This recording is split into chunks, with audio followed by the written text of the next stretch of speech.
personally, and I think within my friends, we don't talk about sex. Sex was absolutely the underlying guilt trip. So they controlled sex to the T. You are faced with the reality of your body is not safe. Like, you can't even trust yourself. When you finally became sexually active in your 20s, what was that like? I cried. It was a scary time because I didn't know what to ask. And you now have a dating and sex podcast called Sex and the Cincy. Yeah. I definitely just wanted to be like the ladies' locker room and be that safe space where they could go and just have like a girlfriend. Hello, and welcome to the Nat Jones Show.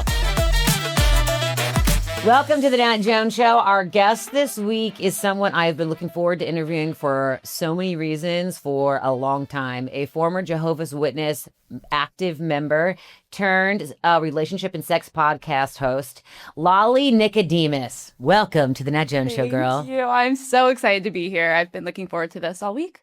So I want to know your whole story. Okay, Yeah. there is so much to unpack here. For sure. All right. Yeah. So you are from Cincinnati. Yes. And you are a Jehovah's Witness in Cincinnati. It's their mission to save lives. So it's basically their guilty conscience saying that they don't do it. These people are going to be destroyed in the end of the world because it's coming any day now. If they don't go door to door? Yeah. Oh my God. Well, to be honest, I only ever see men doing it, or boys, young men. That might be, I know there's a difference between like Jehovah's Witnesses and then Mormons. A lot of Mormons are men only that can preach. That go to door? Yeah, but for Jehovah's Witnesses, majority is women, funny enough. Which Wow. is wild. Yeah, because Maybe women, I just think they're nurturing women walking around holding children. 100%. Absolutely. Okay, so to me, my interpretation of this is really through the lens of, social media and FDLS and all of that stuff, right? For sure. And I think it seems to be a male-dominated scenery, environment, but the underlinings are always based in sex and sexuality. Oh, 100%. It's like there's always, it always comes up, they're like, oh, they just wanted to have as much sex as they wanted to with anyone. Right. Yeah. Literally anyone. Right. Yeah. And for us, it's kind of the opposite of sex was absolutely the underlying guilt trip. So they controlled sex to the T. They control sex in a marriage.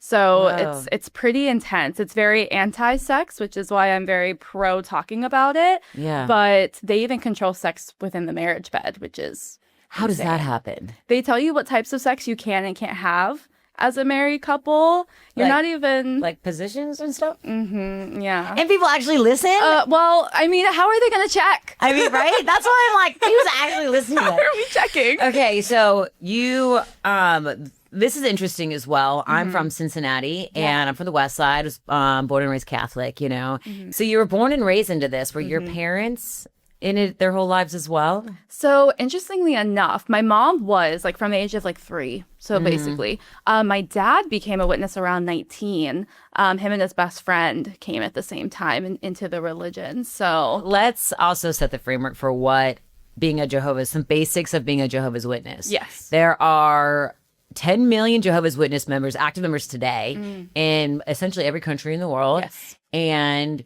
you believe that 144,000 chosen people get to go to heaven. Correct. Which that's only a fraction of the active members. So are you all we'll get back to that fighting within. You don't celebrate any birthdays or holidays or anything like that. Correct, yeah. And you don't get blood transfusions, and there are certain, medical things you don't believe as well. Right. What was it like growing up in it? You were homeschooled? Yeah. Did you go to Kroger? Did you go to the grocery store? Yeah, for sure. It was very odd because you really are taught to be afraid of the world. So basically, there's a scripture that says that we are no part of the world, just as I am no part of the world, talking about Jesus. So for witnesses, it's very much of you go to, they don't call it church. They call it the meetings because they're separate from the world. So they don't even want to call it church. So so you go to the meetings, you have your little community. And of course, you're going to bump elbows with people. If people do go to school, people go to work, of course. But you don't leave that bubble. So I did go to school up until 5th grade. I was pulled out of school.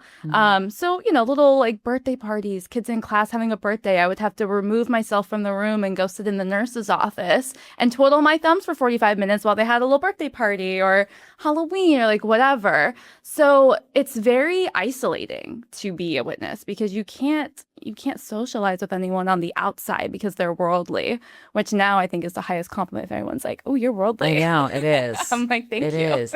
Did you know, being raised in this, that you weren't experiencing life normally, or like the vast majority of America in your neighborhood? But I was proud. Like my dad was what they call an elder. Okay. So he was like very high up in the organization. My family was like the family. Oh. So it seems like this whole thing is about power. Like, yes. You're told you're better than everyone. Oh, my nose. Oh, these other people don't get it. Yeah. Okay. Yeah, even from like a young age. Like I remember like I would stand up if there was like a Christmas party or a birthday and be like, I can't be here. I'm one of Jehovah's Witnesses. You were in it, girl. You were in it.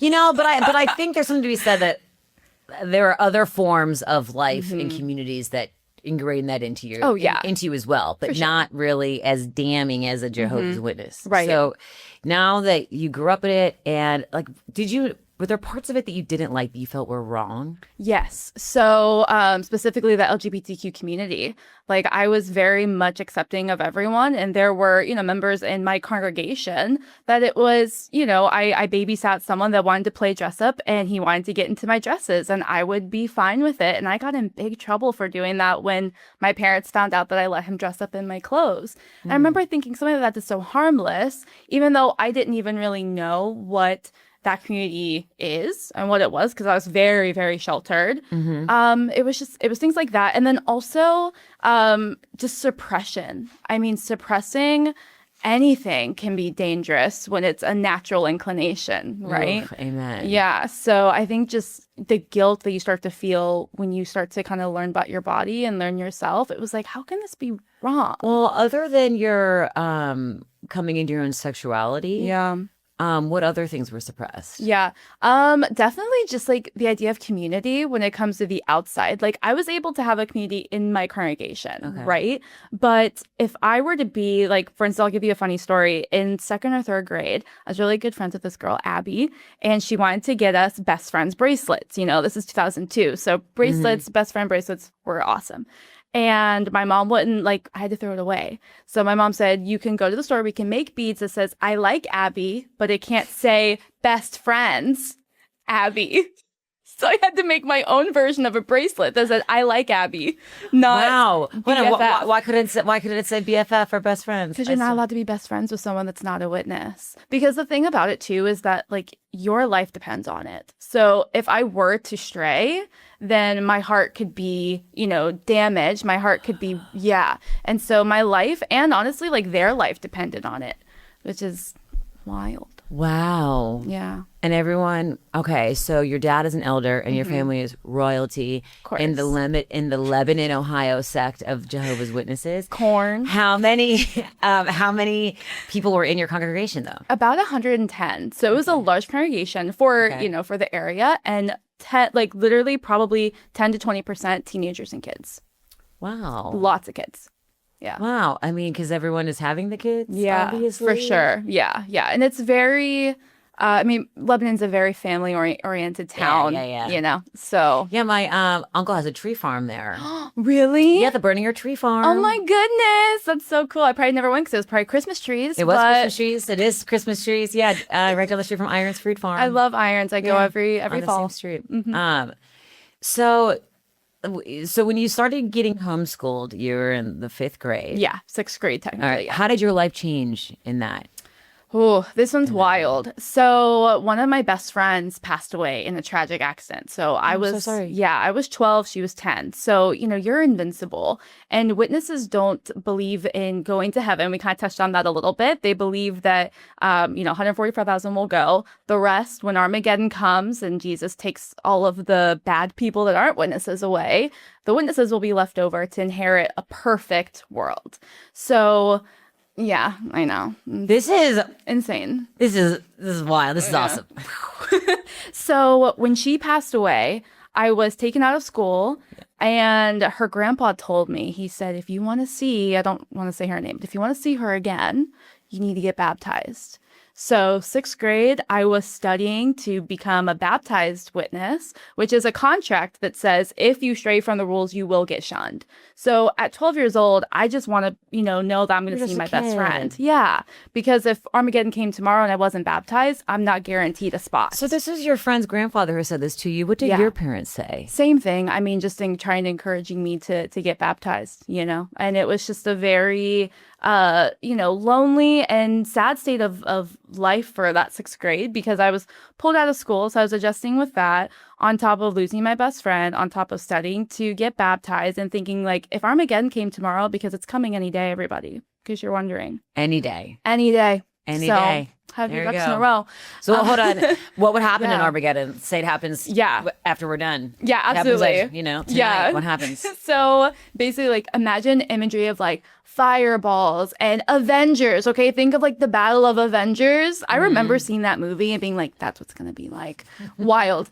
And like okay, I don't want to be too disrespectful to religion in general because no one knows. None of us know. No one knows. No one knows, you know. But I must say it does sound a little silly, but I guess anything does if you look at it through a certain lens. Yeah, and it's literally a battle between Satan, Jesus, and Jehovah. So they believe that they're separate. So I thought that Jesus was Jehovah and the Jehovah's Witnesses. Separate. Yeah, They're so separate. Jesus is Jehovah's son. Oh, okay.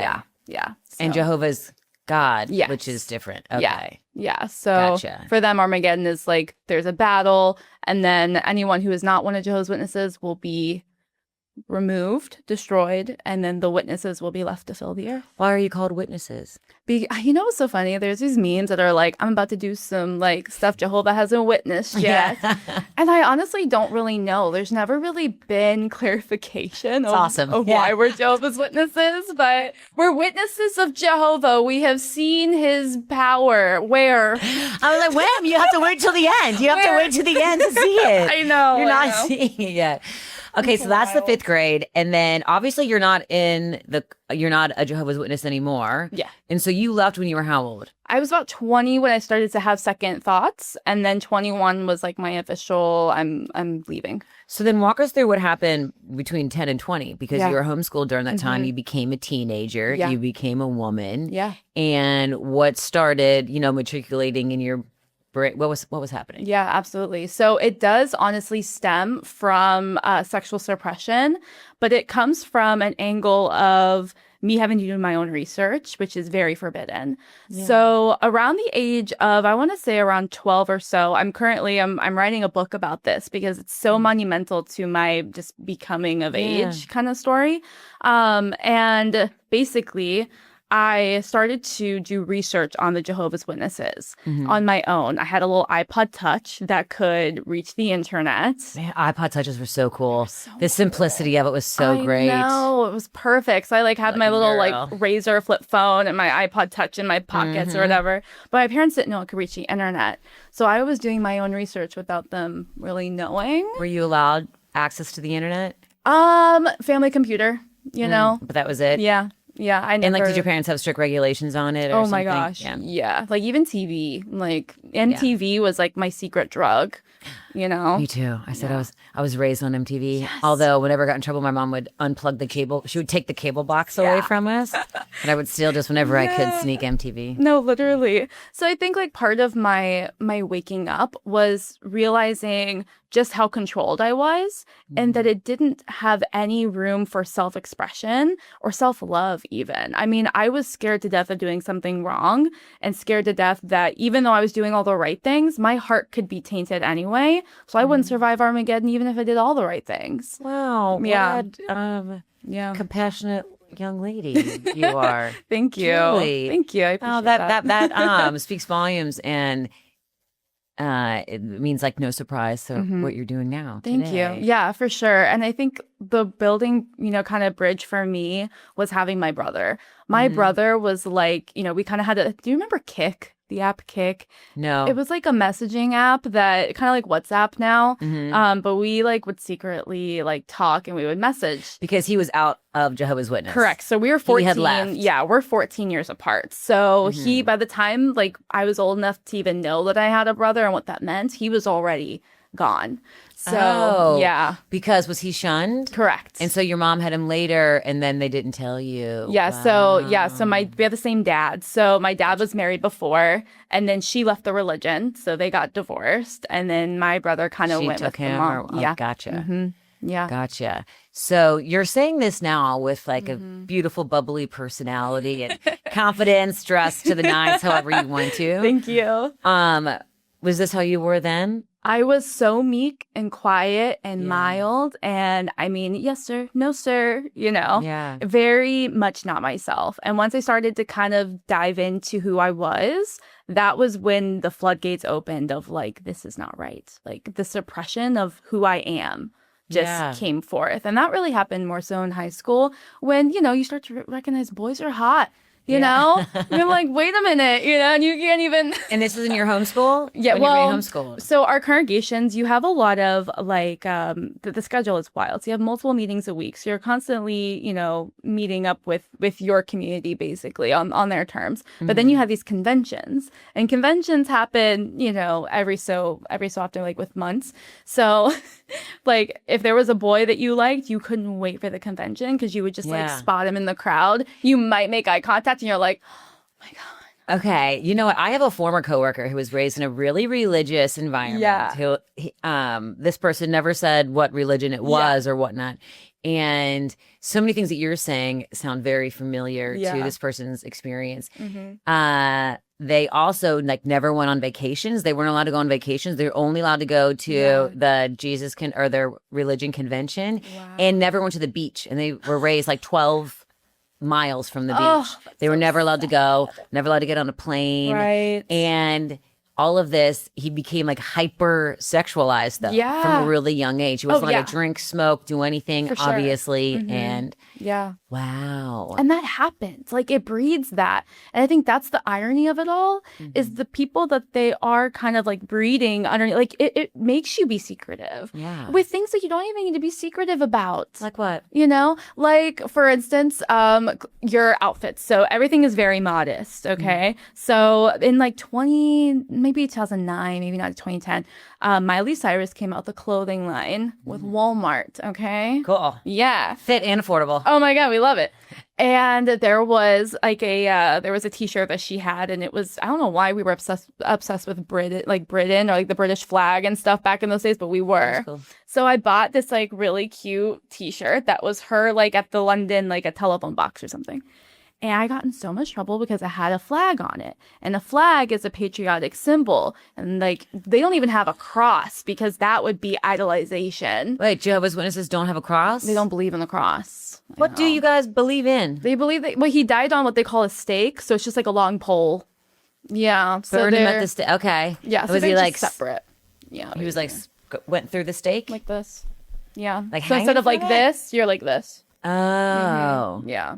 Yeah. Okay. So they just have their whole own idolization of, what you can and can't do. Even something so simple as like a flag on my T-shirt. Like I would put clothes under my clothes. Yeah. To go out with my friends. And then take them off. Yeah. Or like a cute tank top. Oh my goodness. I would do that when I was wearing something when I was younger. See? For sure. Like, hello? I wish I had a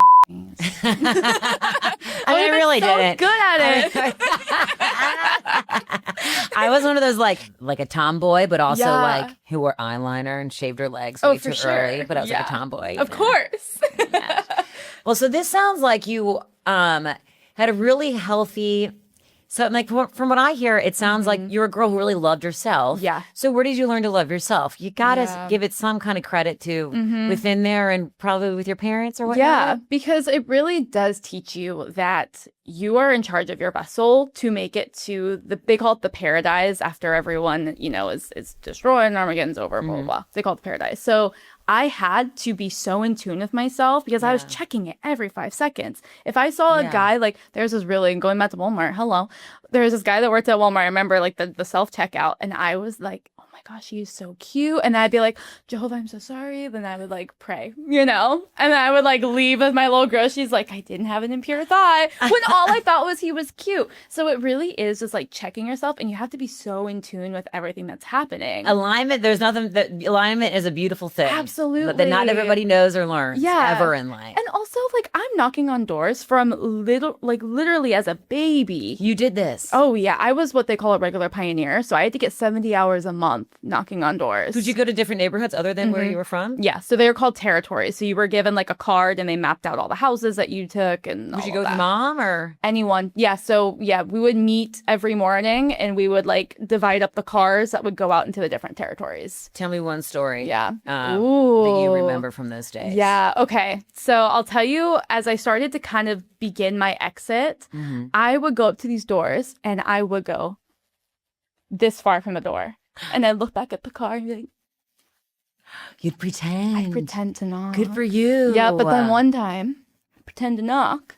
I'm standing there, whatever. And of course, like someone's eventually going to see me just like standing there at their door. Yeah. And the door opens, you know, and you get yelled at a lot. Yeah. You know, you get yelled at a lot. Why are you just standing here? You know, like, what are you doing? Like, what are you doing? And it was just, you know, it's embarrassing because you have to be like, like, do you want to learn about God? Like, you know?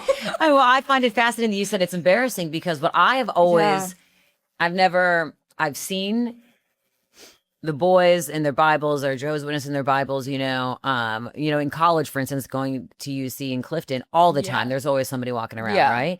And I always thought it was fascinating that they are just so confidently doing this. It's wild to think that you didn't have the confidence. Right. Well, I think that's where the being so like self-in-tuned comes from is because like you're out there and you think that you are like, you know, the future of the world. Yeah. So you really do walk with like your shoulders back Yeah. and your nose high a little bit because you're Just like, you don't get it. I have the power to save your life and you don't even know. You know what I mean? So it's Power of almost Jehovah's in you. it's almost like an ego Yeah, for versus sure. confidence. Yeah. But Sounds like a male-run organization if I've ever heard of one. Get out of here. I have no idea what you're talking about.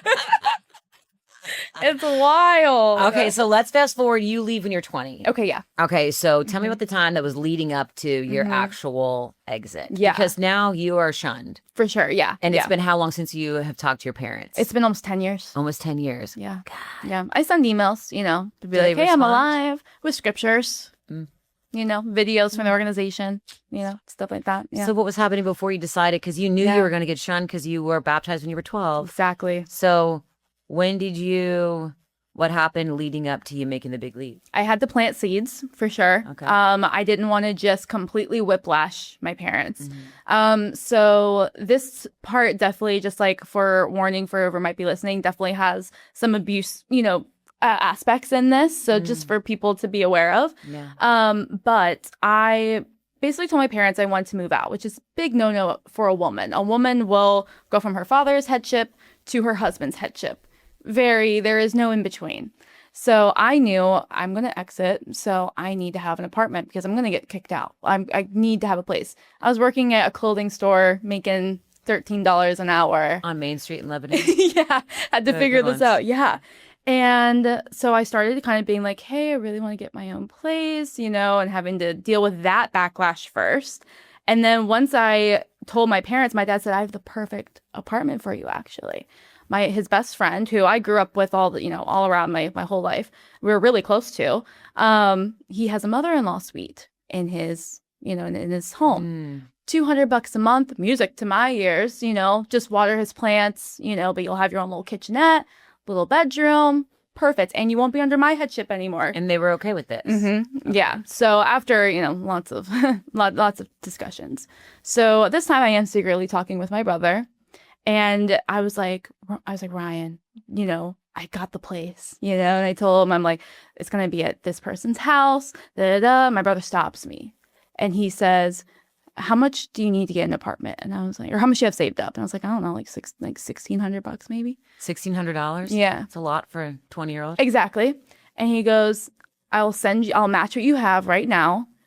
Do not go into his home. I don't want you near him. Wow. And I was like, why? Like, this is perfect. Like, what do you mean, you know? Yeah. But the thing that's so wholesome about this is that he didn't want to disrupt my like vision of my father. And this will come up, but like the way that he worded this was so tactful that I will like forever be grateful for him for this. And I pushed him and I said, I need to know why. Like, I need to know, because I could tell something was up. And this specific friend my dad had been helped covering up abuse of children in the congregation since my brother was in the congregation, which would have been the 90s. And my dad helped cover all this up. So within a 45-minute period in my car, drove my car, parked in like a little random soccer field to go and call my brother and tell him about this new place, my world crumbled. Because here I am, my mission as a witness this whole time was to knock on doors and bring, for me specifically, single mothers into the congregation, because we were kind of assigned like who, you know, we would bring in and like study the Bible with. Mm-hmm.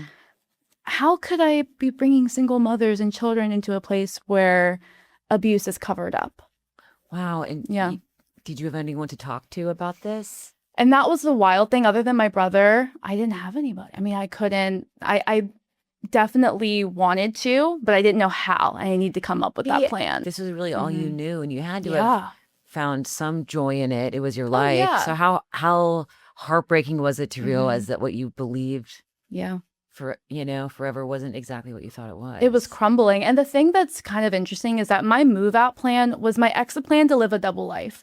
I wasn't planning on fully leaving and getting disfellowshipped and being shunned. I thought, okay, I'll have my own space. I can still live a double life and act like I'm a witness, but I can have the best of both worlds. Miley Cyrus is coming up again, right? The best of both worlds. And in that moment, I realized not even that part of my plan can happen anymore. Yeah. Like, I have to I can't morally, I have a moral obligation to whistleblow this situation. How am I going to do that? But to also, I knew in that moment, I had a deconstruction ahead of me. So, wow. Yeah, it was wild. It sounds, I can only imagine. Yeah. You know, and I don't think it's talked about enough that like you had joy. Oh, yeah. In there, right? Yeah, like absolutely. You seemed happy for a little bit, oh, right? Oh, yeah, absolutely. Because, it's a privilege to feel like you're doing and a part of something that's going to change the world. Yeah. Like, my mission really was changing lives is what I thought. Yeah. And I did succeed at bringing a family into the congregation. And I have to live with that now, knowing that they're still in the congregation. I always think, like, if they're happy in it, and they're not hurting anyone, and they're not getting hurt, then like there's got to be a reason why. I don't know. Absolutely, no, I actually agree with that. I do. I think some people need that community.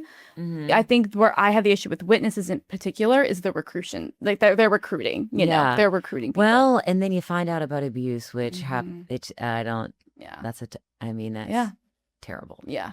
I did end up getting an apartment, $400 for a 1-bedroom in Wilmington, Ohio. So cool. you can imagine what it looked like, but it was mine. Was it above a bar? Yeah, but it was mine. And a pizza place. Yeah. And I was able to do research on my own and learn and build my case. And I think that was the biggest thing, was when it did come time to sit down with my family at an Indian restaurant in Lebanon, Ohio, my brother flew in. And we sat across the table from my parents. And they don't believe in eating with people who are no longer witnesses. We were at this restaurant and we were not allowed to order food. So we were just in the middle of this restaurant drinking water. Wow, okay. Serving our case to, and my brother was just there as moral support, and to back me up when I would get shaky and, whatever. Yeah. So the morning that I am set to move out, like I get my keys. Your parents know this. You already met at the Indian restaurant, didn't eat, did the thing. So we're basically, my car's packed to the brim. My mom comes into my room and she goes, "Don't be mad. I'm going to take care of this. But there's been a little issue." And I was like, "What do you mean? Why would I not be mad? Like, what's going on?" And my dad took his work truck. My dad had a big, like, red work truck. And he basically took his truck and reversed it into the front of my car and smashed the whole front of my car. And it was also raining this day. And so he did it on purpose. He did it on purpose. And at the moment I didn't realize it, she goes, he backed up into it while he was like trying to get ready for work. Where my car was parked, There was no way that he backed into it, right? Yeah. And so then I'm like assessing the damage. My mom's on the front porch and she's on the phone with my dad at this point. And she goes, come, like, your dad wants to talk to you, wants to, like, apologize. Da, da, da. And I come in and he's like, sorry, hon. He goes, I'll get it all taken care of. You won't even have to pay for it. Duh. Of course I'm not going to pay for it. And he goes, it'll probably take about a week, but we'll get a headlight in for you. But you might have to call the apartment complex and have them wait on it for you because you can't drive now. It's raining. You don't have headlights. You can't drive this in the rain. And it was literally that moment where it clicked. I was like, this is sabotage. Yeah. This is literally you just doing your last final ditch effort to, like, the control was insane. You know what I mean? Yeah. So it was just like that final grasp. Do you think also what I hear is maybe a dad who knew he was never going to see you again, or he knew that you were going to be shunned and he didn't want he didn't want you to leave? At that point, it really wasn't that because we hadn't had the dinner conversation yet. So this was me leaving and having my own place so that I could take that year and get all the information that I needed, do all the research, but also do it in a safe way. Because I still had the mindset that I was going to be able to be like, this is okay. Yeah. So it was definitely like that whole year I had to get my evidence. So they knew I was leaving and they knew that I was leaving their home, but they didn't necessarily know that I was leaving the religion yet. Yes. Okay. So this was just a last ditch effort to get me to be under his So then what happened after that? Did you just have to stay? No. So I called one of my friends and I was like, I might need some extra help here, but I went into our garage. I like literally found zip ties and a bag and I found a battery powered like light. I shoved this light into like the hole where my headlight used to be, put plastic over it, zip tied, because I really like cars. And so like I used to work on cars with my dad. And so like I knew what I was doing. I knew it would be safe to at least get me there. So I had a fake headlight for, of a legit flashlight that you just duct taped in there. Yeah. Like out of a movie. Your life those is a little movie. puck things. Yeah. Just wow. And then did your dad eventually get your car fixed? Yeah, but he got the wrong color headlight. So I looked like I was freaking weird forever. But, it was just the sabotage is crazy. And then he would like park outside of my apartment and wait and see what I would be doing. Do you think if your dad saw what you were doing today? Oh my God, he'd be horrified. Yeah. Yeah, my mom would be secretly like, my dad would just be horrified. Yeah.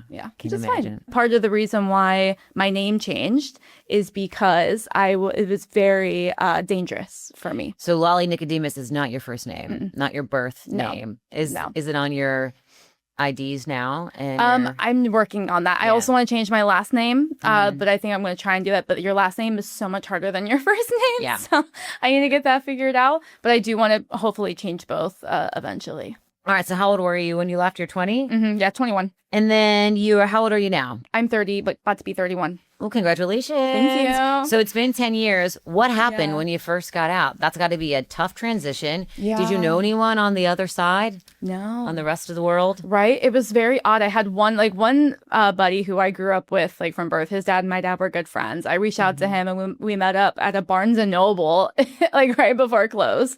And he was like, how are we hanging out right now? And I was like, hey, I'm out, baby. I'm out, And But so, like, as a 20-year-old girl, you don't have any friends. You have your brother, but he doesn't live here. For sure. And you're shunned. Yeah.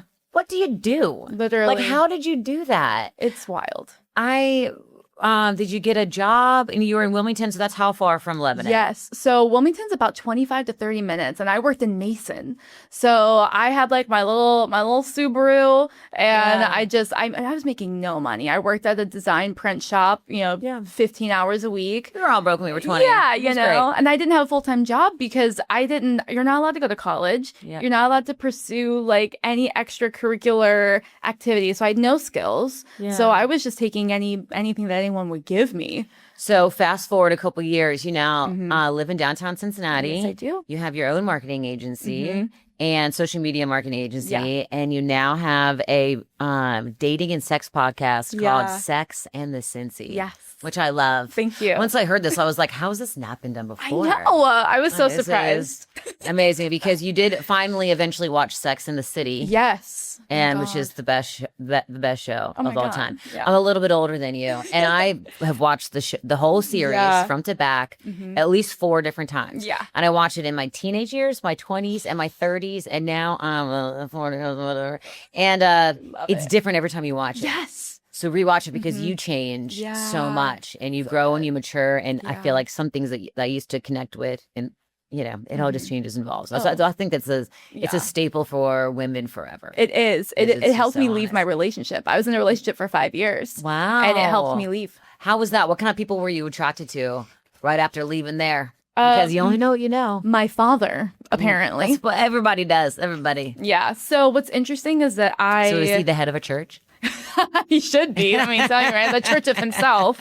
But basically, I lost my family. I had a dinner with them. This is a kind of a crazy offshoot story, but it does make sense. So I had dinner with my parents at a Red Lobster in Kenwood. And I was already dating who my partner was for 5 years. We had just been dating for a couple of months. That night, he ended up sleeping with his ex, knowing what I was going and doing, okay? But I had just said goodbye to my parents. And this is right before Valentine's Day.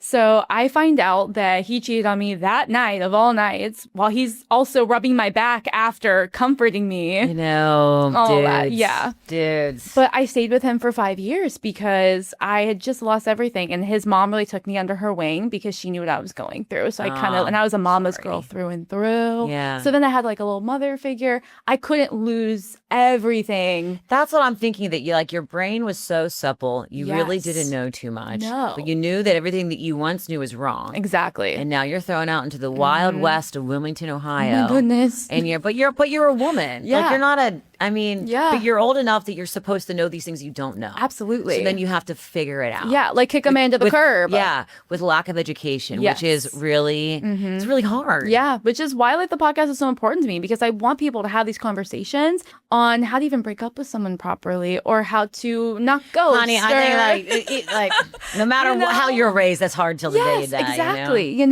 So it's like the layer of having to have like constant respect for men and like always being like the lowly, like it goes Jehovah, Jesus, the 144,000 elders, then women. So it's like we're the bottom of the totem pole. Yeah. Damn. Yeah. So, you've come a long way, girl. You've come a long way. Thank you. But yeah, I do think that whole like exit strategy for me went as well as it could have, despite the roller coaster. Like I'm always so thankful for the way I was raised, because if I can sell the Bible, I can sell anything, and I can learn anything. Do you feel now, do you ever feel that you're behind other people? Oh my goodness, all the time. Yeah. Like my friends will bring up like Harry Potter. I'm a big nerd. I love video games. I love like fantasy, all that kind of stuff. Did you discover it when you were 22? Yes. Yeah. I got a little gaming laptop and I played Fallout on my little gaming laptop. It's lagging every 2 seconds, but yeah, big nerd. And so Star Trek, Star Wars, like it was too violent. Doctor Who, too violent. And now I'm just like eating all this up. So, wow. But I will say there are certain scenes in movies with my friends, and they're so respectful and so kind that I have to fast forward because they can be triggering because we were prepared for like torture and Armageddon and stuff like that. So like if there's like a scene like in Stranger Things, I was with my friends and there's a scene where like one of them's being tortured and they like automatically knew to fast forward it. Wow. Like they're amazing like that. So it's weird that like little things that don't really affect people will affect me, and then I'll also find out like, oh, you never watched this as a kid? Like Fairly Odd Parents? What? Yeah, it was magic. I wasn't allowed to have anything to do with magic. That's crazy. It's weird. Well, I mean, like, it's not crazy. It sounds very understandable. Yeah, for and sure. I would think that you're like learning it all as you go. But I mean, I brought this up earlier about how you obviously have a huge vat of self-love within you, and you have from an early age, because now your podcast is very you're very confident, and you talk about sex and sexual tendencies, just everything about sex, in a really confident manner. Thank you. Which, I mean, I didn't when I was your age. I think it took me a really long time, and you seem so confident. In fact, can I show you this picture I found from your Instagram, which I can't, I'm just going to do that a little bit. Okay. This is not safe for work. Okay. So if you're watching at work, but girl, this photo is you in a thong, in a thong, like posing, looking all kinds of hot. I showed this framed picture to a coworker this morning, and he was like, "Whoa, that's Lolli!" Like, I wouldn't. What? And he was like, "I'm at work. I can't look at this." You know? And I'm like, "Girl." So, I mean, I gotta ask. Growing up in a suppressed environment on all levels, Yes. especially sexually, thinking that you're doing something wrong from having natural, human, beautiful feelings. For sure. You know, you've turned into this bad bitch who is hyper. I mean, would you call yourself hypersexual? Or I would I say, mean, yeah. And I'm like, I want people to be okay with that term because it is kind of like hypersexual feels a little bit like, but yeah. you own it so well. Thank so, you. like, what do you think? You share your story so candidly and you're so like, you're like the it girl, you know? I'm looking at your stuff and I'm like, the confidence of these ladies so young. I was like, no, I would never do that. Thank you. But like, what do you think women have to learn from you? Yeah, thank you. I really think that when you are faced with the reality of your body is not safe, like you can't even trust yourself. Yeah. A big part of my story is trying to find out what sexually what the M word is. I don't know if I can say the M word. What's that? Masturbation. Masturbating? Oh, yeah. Get a girl. Yeah. So I had to learn from a young age. I like asked my mom because we had these publications. I was like, hey, mom, like, what is this word? And You asked your mom? I asked my I would mom. never. I had no idea, Yeah. you know, but I've been doing it for years. And then years? Yeah. Starting what? Because I know you said you discovered or you felt sexual urges and tendencies from a very young age. Yeah, I was like 2008. So I was in like 7th, 8th grade around, Yeah. you know, that time. Yeah. Yeah. So, you know, I would say we're kind of somewhat normal. But then being shut down and reading that this is bad and that like I might not be in Jehovah's favor anymore because I was doing this to my body. Oh my God, you're going to hell. Yeah. I mean, you're not even a contender for the 144. right. Yeah. Oh, yeah. Definitely not. Definitely not. Yeah. So I think that where it comes from is just being so in tune with my body and knowing that I'm a safe place. Like anything that I am here and I know what I'm thinking in my mind. I know that I'm not sexualizing people by saying like, oh, he's attractive, she's attractive. Like it's that control and realizing that like everything that they said was bad was magnified by times 10. Yeah. When these little innocent like, oh, like I like how I look today. That's immodest or that's not humble. Yeah. You're allowed to love yourself. And like what more power can we have than to feel safe in here? Oh, that's great. So you're saying this as a woman, and in Jehovah's Witness, you're the bottom of the barrel. For sure, yeah. Did men grow up thinking the same thing?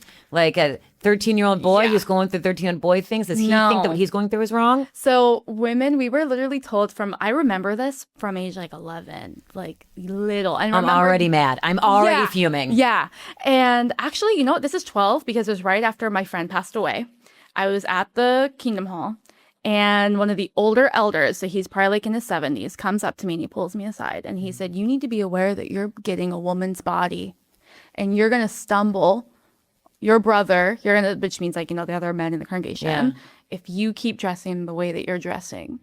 And I remember exactly what I was wearing. You remember in like the 2000s, like the little tiny flower print skirts, you know, like like, you know, whatever. Long skirts. Old Navy. Yeah. You know, and like I didn't have boobs. I couldn't show anything. You're 12. I was 12 and I was not wearing anything immodest. And I remember being pulled aside and being humiliated, saying that it was my responsibility to not stumble the brothers in the congregation. Wow. Because their sexual urges are your fault. Are my fault. And you're taught that from the beginning. Very young age. Yeah. Wow. I'm so sorry. Yeah, thank you. Yeah, it was wild, and no, like having that responsibility too. You're like, oh my goodness. Yeah. You know, because he was an elder. He was talk about being taught people pleasing, because then now everyone's feelings around you are yours, or if a man is looking at you weird, it's your fault. Absolutely. Which I do think that unfortunately women in general feel that way for sure. all too often in society, and especially it's actually like told to you. It is. God damn. So it must feel so good to put that ass all over the internet. Look at that thing. Dang. And talk only about sex. Okay, so I think it's cool because I am not like, I mean, personally, and I think within my friends, like, I don't know what's going on. We don't talk about sex. We don't we don't, you know? But I think it's great to, that there are safe places. I think that you're creating a place for women to feel normal. Thank you. Within it and talk about all of, Yeah. all of it, masturbating and nipples.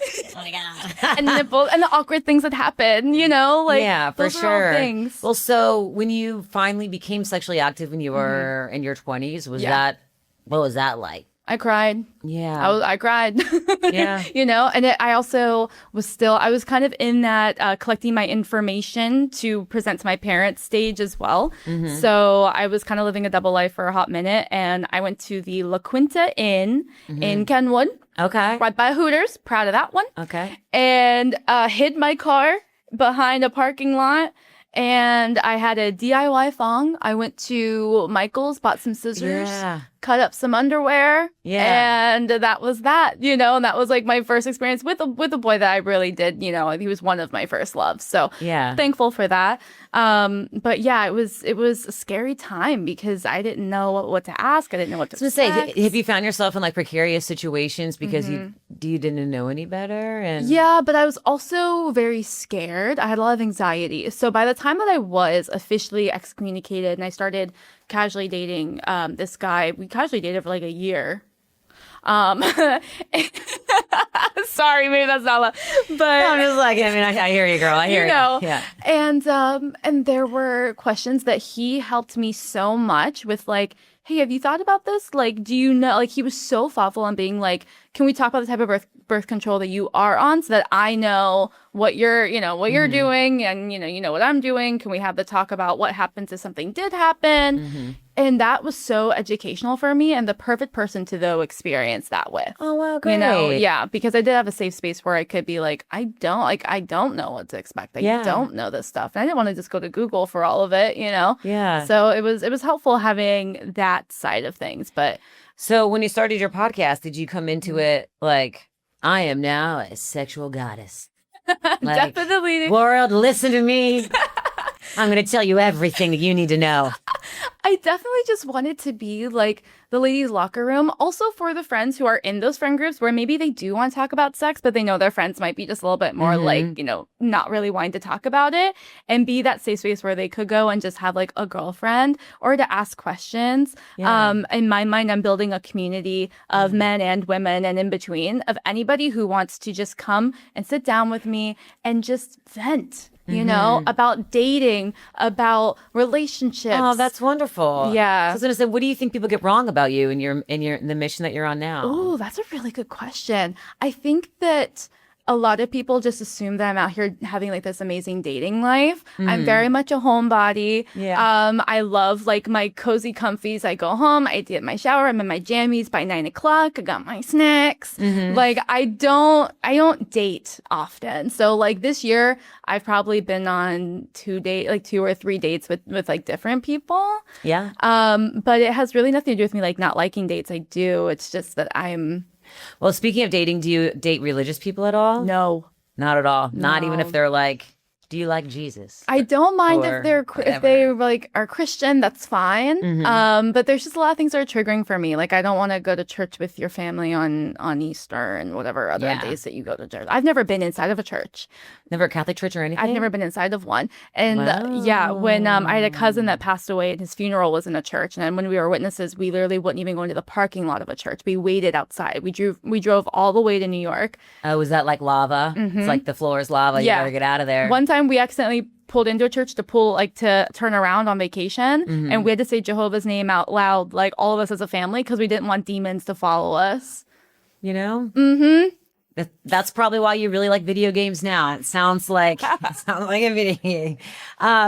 Okay, so what about your new life and new freedom that you recognize like little things every day that you're like, oh, this is so great, I get to do that. Oh, That you're grateful for. So my friends make fun of me with this, but I also really like cosplay. So when I say nerd, like it goes in Girl, different layers. I had no idea that Jehovah's Witnesses could be such nerds. Such nerds. Yeah. I love it. And so Halloween is like my fave. I wish I would have known you when I was in college, because I was on the speech and debate team, the president of the speech and debate team. I will talk about this every day till the day I die. It'll be so on my good. tombstone. But a lot of I learned all about cosplaying through there because everyone did it but me. Oh, that's hilarious. Yeah. So you know. So Halloween is really cool. And so I think like anytime that I'm able to just like sit down and watch a Halloween, like, you know, a Halloween movie or like a Christmas movie, or like I'm learning the Christmas songs. So like now when like Christmas music comes on and I'm like walking through TJ Maxx, I can like, I know the lyrics and it like excites me. Or like Jingle anytime. bells, jingle bells. And I used to listen to Frank Sinatra when it snowed because it sounded kind of like Christmas music, you know? And that was like my little way of like that. I think another really funny thing, anytime that I pop on, like I love horror. So anytime I pop on like a Paranormal Activity or like a Conjuring, I'm like, I'm bad, you know? I'm like, oh, I'm watching, you know, or like a rated R, you know, like How to Be Single is one of my favorite rom-coms, and that's rated R, you know? So Look at you go. I cuss a little. Do you so you're experiencing all these new things and you're a whole new woman and you're growing and changing every day. Yeah. Do you miss your parents? Oh my God, every day. My dad and I were never super close. It was very hard to get close to him. I was mama's girl through and through. And you haven't seen or talked to her in 10 years? Yeah, almost. Yeah, it'll be 9 years. So when these things happen now, what do you do on Christmas? What do you do on Thanksgiving? I have my own little celebration. The first couple years I moved downtown, though, I have this really good space in my apartment building where anyone who couldn't reach their family or, you know, didn't have family that they could celebrate with, I hosted Thanksgiving. So I do host. Like on Christmas, I usually, I'll bake. I have like a whole Christmas dinner I do for myself. I watch movies. I'm a crafty girl, so I'll do like a Christmas craft. You seem so full of joy. So is there any part of you that misses it? I cry every time, you know, because I do crave the family aspect. Unfortunately, I think because of how I was raised, I don't see myself getting married just because it's a very, it just feels kind of restrictive, and I do kind of panic and that like trapped feels. I'm trying to unlearn that through therapy, that marriage doesn't mean you're trapped. But it's just something that triggers me. And so it doesn't mean that I don't think I'll ever be in a relationship maybe. But that sense of family I've really had to learn to build for myself through my friends. And like tonight we're having like a little girls charcuterie and wine night, and I'm cooking dinner for all of us. So I'm excited. Like I've built a family in my friends. And don't get me wrong, I have a table to sit at every holiday through my friends. Every holiday. But I kind of choose to sit in that moment and just like recognize I'm my safe space and I'm my family. I think saying I'm my own safe space is really powerful. Thanks. To everyone. That's really beautiful that you've created that within yourself. Not everybody can do that. I think it's a thing. Can you tell us a little bit about your Sex in the City podcast, Sex in the Cincy podcast? Just give us a couple topics of what you talk about other than masturbating and dating. For sure. I mean, but you've been doing this for 2 years now? Yeah. Almost. And people know you. I mean, like, you've been brought up to me so many times. Oh, cool. Yeah. Like, and over the past 2 years, so many people have said, you got to have Lolli on. You got to meet Lolli. You got to meet Lolli. And I'm like, all right, well, here we are. Here we are. Yeah. Definitely for me, it's the space where you can sit down and have a chat with a bestie, with an older sister sometimes, and just lay everything, like nothing is off limits to talk about. And I've had people come in and sit in my chair, and after we talk, say, I don't know if I want that to go live. And I'm like, that's so fine. Yeah. I'm so glad we had this conversation because people need it. Maybe you should be a sex therapist. That'd be fun. I know. Wait, that'd be so fun. Can I air my grievances about dating as a 40-year-old single woman in Cincinnati, Ohio? Let me get my mics out. Okay. No, dude. I mean, it's like everyone is not the one until you meet the one. So I feel like it's going to be difficult until you get there. That's where I am now. I can like finally have peace within it. I'm like, oh, well, on to the next. On to the next. On to the next. It's hard to keep that momentum, right? Like sure is, it's girl. hard. Like after a bad date, like sometimes I'm just like, okay, well, I did that for the month and it's time for me to get back into my hole. I tried, right? I don't know. With my life now, I kind of always been this way, but like always just been happy doing my own thing. Sure. And then I'm like, I gotta get married. I gotta have a kid. I gotta do whatever. I'm like, I didn't even think about it because I was but everything else was so rad. I know. I'm having a blast. Isn't that wild? Yes, the whole time. And I'm 40 and I still feel that way. Yeah. Like you just keep going. Yeah. So if you want a family, I will say this to you, prioritize it, because before you know it, you're like, Yeah. All right. So within your safe place, you love talking about all the things, sex and all the stuff. Yeah. I have a little game for us if we could, okay? Yes. Just a little bit of hot or not. We got a couple things here. All right. One night stands. Oh, what are we playing? Hot or not hot? Hot? I'm into, yes, dude. I've No never shame. done it, but hot. Okay, cool. Well, I don't want to give you bad advice, but I think if you're doing it responsibly and you want to do it, and it's on your terms, why not? I want to experience a makeout at a bar at least. Like, You never even experienced a makeout at a bar? No. Which is why Girl, the sex I'm like, if you need a wingman, you just let me know. No, we can make this seriously? happen. You've been going to too Literally. classy of bars. I'm gonna take you to some dive bars, girl. We're gonna get you a makeout. Please. Yeah, give me 2 hours, babe. We'll get you. Let's listen to the chicks. Let's wear our boots and go out. Like, I'm ready. I want my mini shorts. That's so cute. Girl, got you. All right. When do you think it was? Oh no. Okay. Well. Okay. Have you ever had a relationship with someone you thought it was the one? Oh yeah. And how did it end? Give us just a little bit. Yep. We were together for 5 years. I had a weird one. had a weird feeling.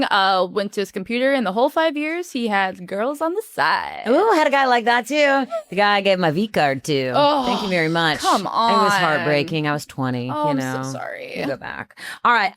You though. Oh yeah, me. Sorry. Okay, this one is friends with benefits. Hot. Ugh. Sorry. No, I'm I always get my non-committal. feelings hurt. I'm non-committal. I love a God. friends with bennies. No, I always get my feelings hurt because I always fall in love or always like them. Or then like I'm always like, yeah, sure, we're friends. Yeah. And then like day 3, I'm like, we I don't know. Will you marry me? I don't know. Will you meet my mom? And they're like, no. I'm like, I don't understand why. Yeah. Oh my God. Yeah, no way. You're too cool for me. PDA in public? No. I think it's hot. What? Okay, it depends. Yeah. I'm thinking like making out at bars. Okay. See, You better do it young while you're young, because the older you get, you're making out at a bar. It's gross. No, okay. No one wants to see Tammy and George making out at the bar. Okay, so we don't. true. That's so true. don't. I just like if I'm with a guy and he like takes my hand and we're like running across the road to get to a bar. That's what you think PDA That's is? hot. That's what you think PDA is? That kind of is right. Or like a kiss. See, this is the moments where I find out that I'm still very innocent, even though I have a sex podcast where I'm like, that's PDA. Anything that's I physical. love you. That's anything. No, I'm talking about like making out. When they make out, you can see the tongue, you know. Oh, It's now that's gross. Yeah. Yeah, dude. You've My never been to brother- a bar where that's happened? My You brother girl. did that in front of me at dinner one time with his wife. And I'm See, like, gross. what the- yeah, and it See, grossed that's me PDA. out. At Okay. dinner when you were sitting there? Yes. Gross. And my mother-in-law. Gross. Yeah. Weird. All right. Sorry. Love you. Okay. Yeah, you're great. Okay, you go. Matching outfits for couples. That's disgusting. Oh my God, I think it's so hot. I love it. Doesn't I'm like And okay, Christmas jammies, love that. okay. That's no, I mean, cute. outfits coordinate each other. I love it. Okay, if you're like at an event and you've got like a hot pink tie and she's got a hot pink dress, oh my God. Crocs on a date? Gross. No, absolutely Yeah, not. No way. Basketball Absolutely shorts not. are the same for me. If he shows up in basketball shorts, I'm triggered. Ew. Yeah. Who even still owns a pair of basketball My shorts? 5-year relationship, it's all he freaking wore. All right. Well, what was his name? Derek. Yeah, we'll say that. Okay, cool. That's what we'll say. Heartbreak healing advice. Ooh. Yes. 100%. I say stay in alignment. Go deep within. Love that. Go deep within Yeah. and keep going though. Yeah. Do not sit in it. Ooh. Keep going and move through it. The only way out is through. Yeah. I think for me is allow yourself the wallow. Yeah. You know, the first couple days, rough. Allow Mm-hmm. yourself to eat the Grater's ice cream and order in and wallow for that moment. Yeah. Once you get all that wallow out, Yeah. keep moving. Dude, my last breakup after the narcissistic Bumble guy, I was so in love with him. Oh my Yeah. God. I cried so hard for an entire weekend. My nose started bleeding. Yes. Make me That was the find whole him. thing. Remember, like, didn't wear a shirt because I was just like ruining everything I would put on. So I just cried and my nose bled for so long. I'm gonna find this man. No, I'm happy he's gone. Oh my God, he's got like anyway, whatever. I'm very happy. I've healed completely from it, but it did take a while. I love that. Yes. Wow. Sending good morning texts every day. I love it. I think it's cute. I think it's just intentionality. Me too. You know, don't expect me to reply every time, but sure. Yeah, no. Like, oh my God, thanks, baby. Yeah, thank you. Have a good day. I do not want to talk to you for 8 hours. Kissing on the first date. Yes. Yeah, I did it for my first time recently. How did that feel? It was really interesting, and then he ghosted me. And I know I'm a good kisser. Okay, I've been told. You know what? I've been ghosted twice this month, so it's okay. This month? Yes, or over the past 6 weeks. Get it together, people. Why are we? I really like these guys too. Date someone incredibly attractive or incredibly funny. Incredibly funny. Funny all day. Funny will make you so hot. Day. So quick. Yes. Oh my God. Oh my God. Also, one time I dated a man who made me laugh harder than anyone. Yeah. Ghosted me. And that's tragic. I would It rather a man that is hot ghost me than a man that's funny. Dude, he's so funny and definitely not the hottest guy. I see him around town all the time now with his hot ass girlfriend. And I'm like, God dang damn. it. Yeah, All right. I feel that. All right, girl. Thank you so much for coming on the show. Yeah, of course. Is there any question that you wish people asked you? Ooh, I want people just to not be afraid to ask questions, because sometimes people can get really weary about my past and be like, is it okay to ask this? Or they might be a little bit scared. Yeah. I just want them to know, like, there is no question that's off limits with me. All right. There's not one. Like, I'm a giant hug to people, and I want people to feel that. So. And that being said, about your Jehovah's Witness experience, is there something that the general public is getting wrong Yes. about it? Yes, they are Christians. They are a Christianity sect. They are not safe to be inviting into your home. You know, There like you go. they're very wholesome. And also do not be mean to the people knocking on your door. They are not the problem. They are the worker bees. It is the ones in the hive. So when they knock on your door, just have grace, because they aren't the ones that are aware of what's really, they're the ones that are the most brainwashed, you know? So they might not be safe to let in your home, but they're not, you know, they're not the bad guys. So Right, girl. show grace. Thank you so much. Of course. Lolli, I don't even want to say your Nicodemus, which is soon to be changed, subject to be changed. Where can people find you? You can find me on Instagram, Cincy with the Y, SATCINCY. All right. And or you can find this butt anywhere, all up and down the internet. Where can we see it? I think it's so awesome. I think it's beautiful, girl. So honored. Keep doing your thing. You're inspiring women all over the place. Thank so you. you're the best. Thank you so much. You.